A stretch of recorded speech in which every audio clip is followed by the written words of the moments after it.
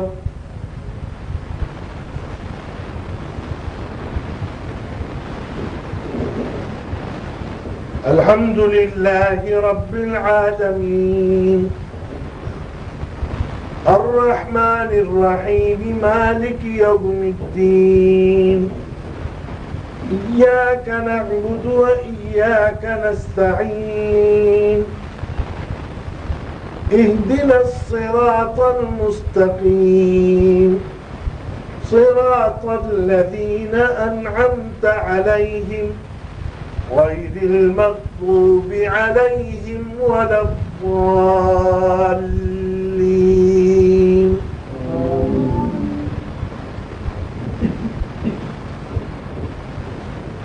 إذا زلزلت الأرض زلزالها وأخرجت الأرض أثقالها وقال الإنسان ما لها يومئذ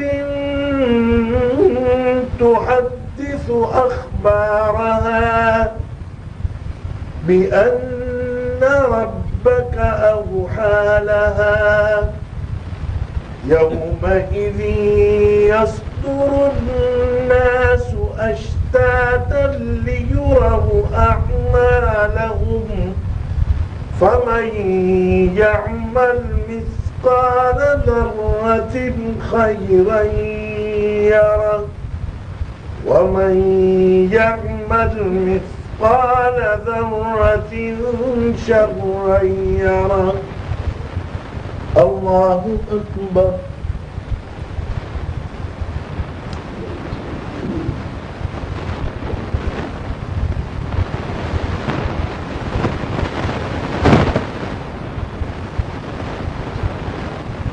سمع الله لمن حمده.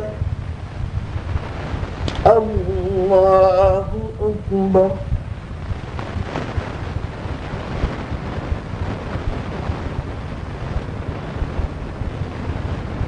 الله أكبر. الله أكبر.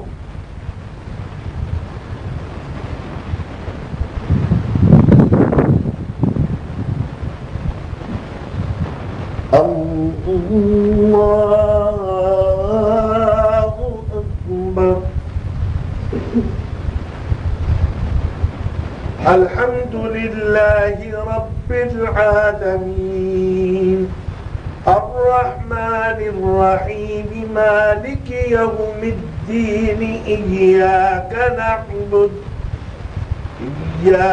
نعبد وإياك نستعين اهدنا الصراط المستقيم المستقيم صراط الذين أنعمت عليهم غير المغضوب عليهم ولا الضالين.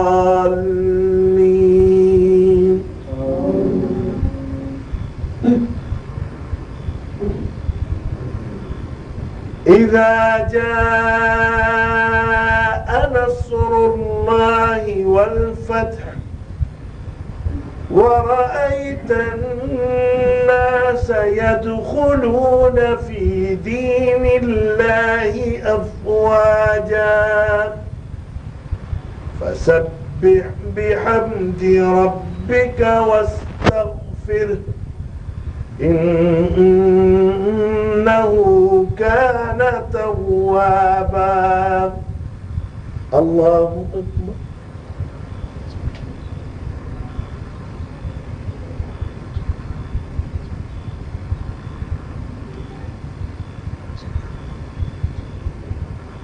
سمع الله لمن حمده. الله أكبر.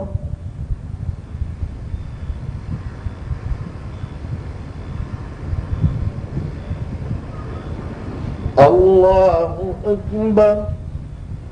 الله أكبر.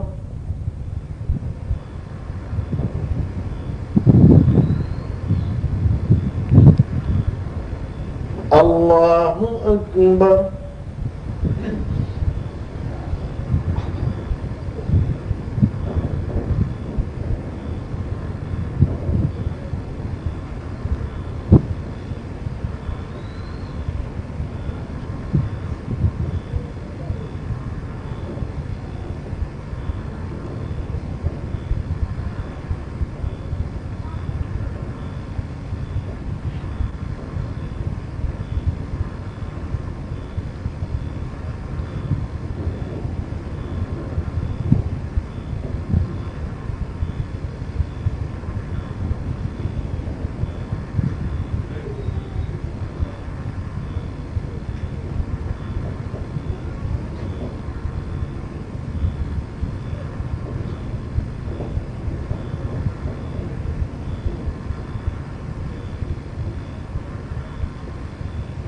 السلام عليكم ورحمة الله. السلام عليكم ورحمة الله.